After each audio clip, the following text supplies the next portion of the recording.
الحمدللہ رب العالمین والصلاة والسلام علی سید الانبیاء والمرسلین اما بعد فاعوذ باللہ من الشیطان الرجیم بسم اللہ الرحمن الرحیم ایاک نعبد و ایاک نستعین صدق اللہ مولانا العظیم وصدق رسولہ النبی الکریم الامین ونحن علی ذلک لمن الشاہدین والشاکرین والحمدللہ رب العالمین۔ آج ہم نے درس تفسیر کا سبق ایاک نعبد کی تفسیر ہم نے پڑھنی ہے۔ دوست احباب کچھ کہہ رہے ہوتے ہیں کہ ہم تو اور تفسیریں سنتے ہیں، اس میں واقعات آتے ہیں، اس میں یہ ہوتا ہے، اس میں وہ ہوتا ہے۔ اس میں بھی واقعات آئیں گے، لیکن چونکہ تفسیر کی شروحات ہے اس لیے آگے جیسے واقعات شروع ہوں گے تو پھر واقعات ہی واقعات ہوں گے۔ ہر آیت کا الگ الگ ہی ایک واقعہ ہوگا، اس کا شان نزول ہوگا، کب نازل ہوئی، کہاں نازل ہوئی، واقعہ کیا تھا، سب پس منظر بیان کیا جائے گا انشاءاللہ العزیز۔ لیکن اب چونکہ شروحات ہے، سورۃ فاتحہ شریف ہے، تو شروحات میں تو واقعی شروع نہیں ہوتے۔ یہاں سورۃ فاتحہ میں اللہ رب العزت کی تعریف اور بندے کی عرض و معروضات یہ بیان کی گئی ہیں۔ آج کا لفظ چونکہ ٹائم تھوڑا ہے، صرف ایاک اس کی تفسیر پڑھیں گے، نعبد کی پھر کال کے سبق میں پڑھیں گے چونکہ عصر کی نماز کا ٹائم قریب ہونے والا ہے۔ پہلی بات یہ ہے کہ ایاک نعبد و ایاک نستعین، اس آیت کا پچھلی آیت کے ساتھ تعلق، تین طرح کا تعلق ہے پچھلی آیت کریمہ کے ساتھ۔ پہلا تعلق یہ ہے کہ شروحات سے لے کر، تفسیر کی شروع سے لے کر اب تک اللہ رب العزت نے اپنے انعامات، جباری اور ملکیت کا ذکر فرمایا ہے۔ اس سے مقصود یہ تھا کہ اللہ کی مخلوق اللہ رب العزت کی طرف، اس کی اطاعت کی طرف رغبت کرے، یہ مقصد تھا، کیونکہ احسان کی وجہ سے انسان اطاعت کی طرف رغبت کرتا ہے، ڈر اور خوف کی وجہ سے انسان سرب سجود ہوتا ہے۔ لہٰذا حکم ہوا کہ تم یوں کہو ایاک نعبد، ہم تیری عبادت کرتے ہیں۔ گویا کہ عبادت کی طرف، پہلے عبادت کی طرف توجہ دلائی تھی، اب عبادت کا صریح حکم دیا جا رہا ہے۔ یہ پہلا تعلق تھا۔ دوسرا تعلق پچھلی آیت کریمہ کے ساتھ یہ ہے کہ اللہ رب العزت نے اس سے پہلے، اس آیت کریمہ سے پہلے اپنے 5 نام بیان فرمائے ہیں۔ لفظ اللہ، رب، رحمان، رحیم اور مالک، 5 نام بیان فرمائے ہیں کہ ہم تمہارے اللہ ہیں، پھر ہم نے تم کو پالا، ہم تمہارے رب ہیں، بتایا تم کو پالا ہے، ہم تمہارے رب ہیں، تم نے گناہ کیے، ہم نے تمہارے گناہ چھپائے ہیں، ہم رحمان ہیں، تم نے توبہ کی ہے، ہم نے تمہاری توبہ کو قبول کیا ہے، ہم رحیم ہیں، اور جناب علی تم ہمارے قبضے میں ہو، جزا اور سزا کا ایک دن آنے والا ہے، ہم مالک ہیں۔ یہ 5 نام بیان فرمائے اور فرمایا کہ اے میرے بندو عبادت کر میری، اور عبادت کا مستحق بھی وہی ہوتا ہے کہ جس میں یہ 5 صفتیں ہوں۔ تو لہٰذا یہ کہو اے اللہ ہم تیری عبادت کرتے ہیں۔ یہ دوسرا تعلق تھا۔ تیسرا تعلق یہ ہے کہ انسان کی 3 حالتیں ہوتی ہیں، جیسے 3 زمانے ہوتے ہیں، ماضی، حال، مستقبل، گزرا زمانہ، موجودہ، آنے والا۔ انسان کی 3 حالتیں ہوتی ہیں، گزرا ہوا پل، موجودہ، آنے والا۔ تو گزرا ہوا پل جب موجود نہیں تھا اس نے اس کو موجود کیا ہے. دنیا میں موجود نہیں تھا, رب نے اس انسان کو موجود کیا ہے. پھر یہ کمانے کے قابل نہیں تھا, اس نے اس کو رزق دیا ہے, رزق کھا. تو اس کو لفظ اللہ اور رب نے ہی اس معنی کو بیان کیا ہے, گزرا ہوا. اور پھر ہر موجودہ حالت یعنی ہر حالت, ہر آن انسان رب کا محتاج ہے. ہر آن انسان رب کا محتاج ہے. اس معنی کو ذکر کیا رحمان اور رحیم نے. اور پھر آئندہ قبر اور حشر میں انسان رب کا محتاج ہوگا. اس کو بیان فرما رہا ہے مالک یوم الدین. تو ان آیات نے بتا دیا ہے کہ اے انسان ہر حالت میں تو رب کا محتاج ہے, ہر حالت میں. اب فرمایا گیا ہے کہ جس کے کرم کی تجھ کو ضرورت تھی, ضرورت ہے, ضرورت رہے گی, تو اس کی عبادت کر. ایاک نعبد, پھر اس لیے کہا کہ تم کہو ایاک نعبد, مولا ہم تیری عبادت کرتے ہیں. یہ 3 تعلق تھے پچھلی آیت کریمہ کے ساتھ. اب آتی ہے اس لفظ کی عالمانہ تفسیر. علماء فرماتے ہیں کہ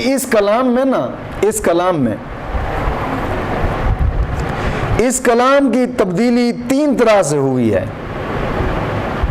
اس کلام کی روش 3 طرح سے بدلی ہے. یا یوں کہو کہ 3 راستے یا 3 طریقے سے بدلی یا 3 طرح سے بدلی. وہ یہ کہ پہلی, اب تک تو خدا کا ذکر تھا, اب تک خدا کا ذکر تھا اور اس کے ناموں سے تھا اس کا ذکر. اب اس لفظ میں اس کو خطاب کیا جا رہا ہے, ایاک نعبد, ہم تیری ہی عبادت کرتے ہیں. ایک روش یہ تھی کہ پہلے خدا کا ذکر تھا اس کے ناموں کے ساتھ, اب اس کو خطاب کیا جا رہا ہے. اور دوسری روش یہ ہے کہ اب تک تو اللہ ہی کا ذکر تھا, رب کا ذکر تھا, اللہ کا ذکر تھا, لیکن اس آیت میں اس کے بندوں کا بھی ذکر کیا گیا ہے. ہم ایاک نعبد, ہم تیری ہی عبادت کرتے ہیں. تو عبادت رب کی کرتے ہیں, بندے کرتے ہیں. اس میں بندوں کا بھی ذکر کیا گیا ہے. اور تیسری روش جو بدلی گئی ہے وہ یہ کہ اب تک رب تعالیٰ کی ہی صفات کا ذکر تھا, اب بندوں کی بھی صفات کا ذکر کیا جا رہا ہے. لیکن اس طرح کہ ایاک پہلے ہے اور نعبد بعد میں ہے. ایاک کو پہلے اس لیے رکھا گیا ہے تاکہ اس میں حصر کے معنی پیدا ہو جائیں. ایاک کو پہلے اس لیے رکھا گیا ہے تاکہ اس میں حصر کے معنی پیدا ہوں, یعنی ہم تیری ہی عبادت کرتے ہیں, ہم تجھی کو پوجیں, ہم تیری عبادت کرتے ہیں. تو پتہ چلا کہ اللہ رب العزت حق تعالی ہمیشہ قدیم, ہمیشہ سے ہے, ہمیشہ سے موجود, لیکن بندے حادث ہیں. اور حادث بعد میں پیدا ہونے والے, تو جو پہلے ہے اس کا پہلے ذکر ہونا ضروری ہے, جو بعد میں ہو اس کا ذکر بعد میں ہونا ضروری ہے. اس بات کی تعلیم دی گئی ہے اس آیت کریمہ میں کہ انسان جب بھی اپنا ذکر اور اپنے رب کا ذکر کرے تو پہلے اپنے رب کا ذکر کرے, بعد میں اپنا کرے. ایاک نعبد, خاص کر تیری ہی ہم عبادت کرتے ہیں, پہلے رب کا ذکر کرے بعد میں اپنا کرے. اور اس میں اس جانب بھی اشارہ تھا کہ عبادت کرنے والا خالص ہی رب کی عبادت کرے, خالص ہی رب کو راضی کرنے کی جناب علی اس کی نیت ہو, نہ کہ دنیا کے دکھاوے کے لیے اس کی عبادت کرے. جو شخص ریا سے عبادت کرتا ہے نا, ریا سے, وہ خدا کا عابد نہیں ہوتا. بزرگ کہتے ہیں کہ جس کے دکھاوے کی عبادت کر رہا ہے یہ اسی کا بندہ کہلاتا ہے, اس کی عبادت کہتا ہے. ایک بزرگ تھے احمد یار خان نعیمی رحمۃ اللہ تعالی علیہ نے, آپ فرماتے ہیں میں نے ایک بزرگ سے ملاقات کی, وہ نماز کے اندر بہت زیادہ رویا کرتے تھے, بہت زیادہ ہی روتے تھے نماز کے اندر. تو میں نے اسے وجہ پوچھی, خیر ہے نماز میں کیوں اتنا روتے ہو؟ اس بزرگ نے بڑا کمال جواب دیا ہے. اس بزرگ نے کہا کہ مجھے خبر نہیں ہے یار کہ نماز پڑھنے میں سچا ہوں یا جھوٹا ہوں, مجھے یہ خبر نہیں ہے. زبان سے تو میں کہہ دیتا ہوں ایاک نعبد, ہم تیری ہی عبادت کرتے ہیں, زبان سے میں کہہ دیتا ہوں. اگر میرے دل میں ذرہ بھر بھی ریا ہوئی تو خدا کا حکم مجھے ہوگا کہ تو جھوٹا ہے. بس یہ بات مجھے رلائے جا رہی ہے, مجھے رلائے جا رہی ہے. جب خدا کا صرف اتنے حکم آ گیا کہ تو جھوٹا ہے, تو کہتے ہیں کہ ارے کم وقت مسجد میں کھڑے ہو کر نماز کی حالت میں اگر اللہ رب العزت مجھے یہ کہہ دے, مسجد میں نماز کی حالت میں مجھے اتنا کہہ دے کہ تو مجھ سے جھوٹ بول رہا ہے, تو مجھ سے جھوٹ بول رہا ہے, ایاک نعبد ہم تیری عبادت کرتے ہیں, میں دل میں کسی اور کی کر رہا ہوں, تو پھر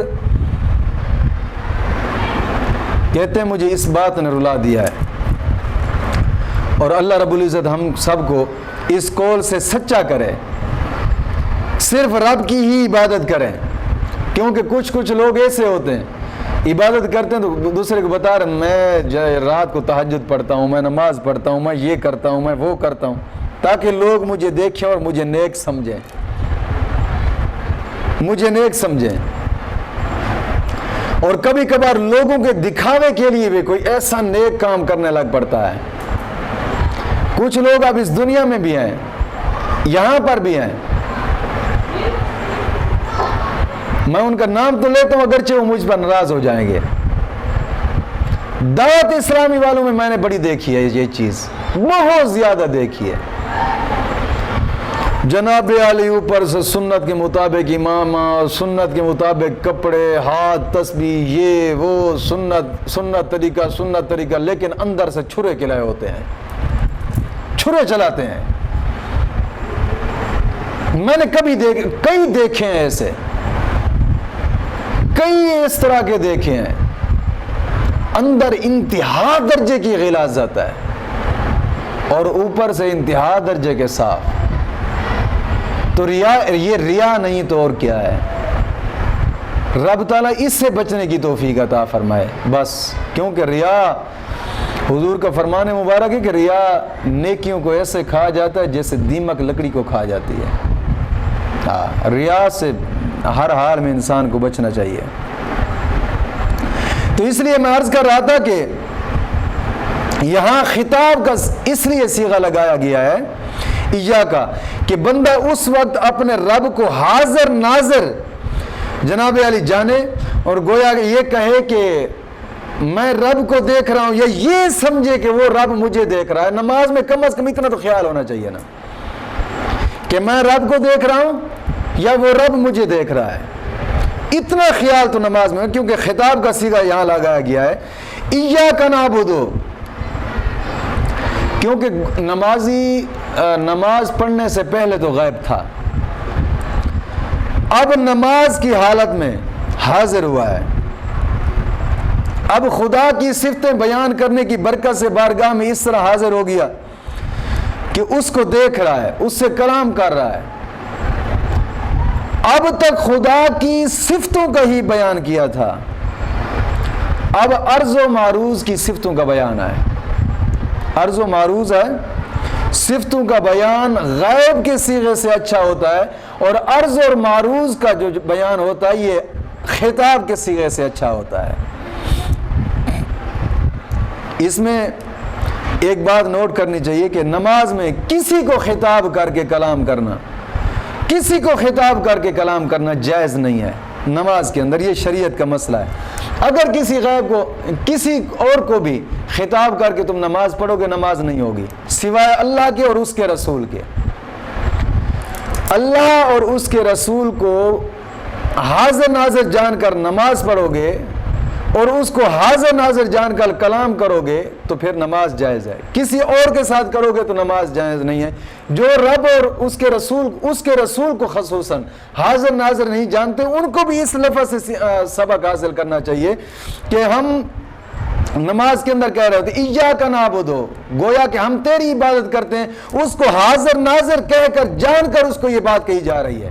اور اسی نماز کی حالت میں ہم کہتے ہیں التحیات للہ، اس میں کہ السلام علیکہ ایھا النبی، سلام ہو تجھ پر اے نبی، سلام ہو تجھ، کیونکہ نبی کا معنی ہوتا ہے غیب کی خبریں بتانے والا۔ دنیا کی کوئی ڈکشنری اٹھا کر دیکھ لیں، نبی کا معنی ہوتا ہے غیب کی خبریں بتانے والا۔ جس کا معنی ہی ہے غیب کی خبریں بتانے والا، وہ غیب جانتا کیسے نہیں ہوگا؟ نبی کا معنی غیب کی خبریں بتانے والا ہے۔ اور نماز کے اندر رسول کو بھی حاضر ناظر کہہ کر اگر نماز نہیں پڑھے گا تو نماز ہی نہیں ہوگی۔ اس لیے ان دو ہستیوں رب اور اس کے رسول کو حاضر ناظر جان کر نماز پڑھے گا تب نماز اس کی ہوگی۔ ایاک نعبد میں حاضر ناظر رب کو جان کر نماز پڑھ رہا ہے، نماز ہو رہی ہے۔ السلام علیکہ ایھا النبی میں نبی کو حاضر ناظر جان کر کہے گا سلام ہو تجھ پر اے غیب کی خبریں بتانے والے، اے غیب کی خبریں بتانے والے۔ اے کا لفظ جو ہوتا ہے یہ حاضر کے لیے ہوتا ہے۔ تو جب نبی کو بھی حاضر ناظر جان کر نماز پڑھے گا تو نماز ہو جائے گی۔ اگر ان دو ہستیوں کے علاوہ کسی اور کو حاضر ناظر جناب علی کسی اور کے ساتھ کلام کر کے نماز پڑھے گا، نماز نہیں ہوگی۔ یہ تھی ایاک کی۔